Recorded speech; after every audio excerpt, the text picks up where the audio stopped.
Hello friend, જય અલગધાણી જય રામાપીર. તો આ વરસાદ જે આપણે છેલ્લો ચોમાસાનો વરસાદ હતો તેનો વિડીયો છે. આ તે દિવસનો વરસાદ છે. સવારના લગભગ 9:30 જેવું થયું હતું અને હું ગેલેરીમાં ઊભી રહી અને આ વરસાદ જોતી હતી. પણ મને નહીં ખબર કે આ વરસાદને કારણે આજ મને કેટલી મુસીબત પડવાની છે. તો પછી હું કેસરને લેવા જતી રહી. શનિવાર હતો તો 10 વાગ્યે લેવા જવાની હતી કેસરને. તો ખાડામાં પાણી ભરેલું હતું અને હું પડી ગઈ, મારી ગાડી સ્લીપ ખાઈ ગઈ.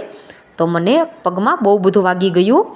તો મેં કેસરના પપ્પાને ત્યાં જ બોલાવ્યા અને અમે દવાખાને ગયા અને ત્યાં એક્સરે ને એવું લીધું. તો ડૉક્ટરે કીધું કે પગની જે આ કાંડાની લિગામેન્ટ આવે તે ખેંચાઈ ગઈ છે અને 20 દિવસનો મને ગરમ પાટો બાંધવા આપ્યો અને સવાર સાંજ બરફ ઘસવાનું કહ્યું. તો પછી અમે દવાખાનેથી ઘેરે આવ્યા અને હું બરફ ઘસતી હતી. તો મારું કામ તો ફ્રેન્ડ બધું રહી ગયું, પણ મને બહુ બધી મુસીબત પડી ગઈ. અને પછી 10-12 દિવસ થયા ત્યાં દિવાળી આવી ગઈ. તો અમે મંદિરે ગાડી ઉપર પગે લાગવા ગયા અને ઘેરે આવી અને મંદિરે પગે લાગ્યા.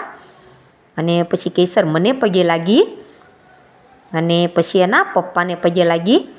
તો એના પપ્પાએ એને 1000 રૂપિયા આપ્યા. તો તે બહુ રાજી થઈ ગઈ.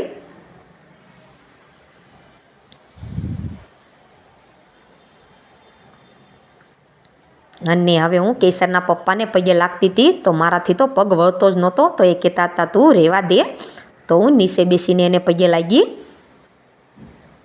અને આ જુઓ, કેસર રસોડા ઉપર રહી અને પરોઠું બનાવે છે, એટલે કે વણી મેં દીધું અને તે પલટાવે છે. તે નાની છે પણ ખૂબ ડાય છે. અને મને કહેતી હતી મમ્મી લાય હું તારું બધું કામ કરાવડાવું, પણ હજી થોડી નાની છે.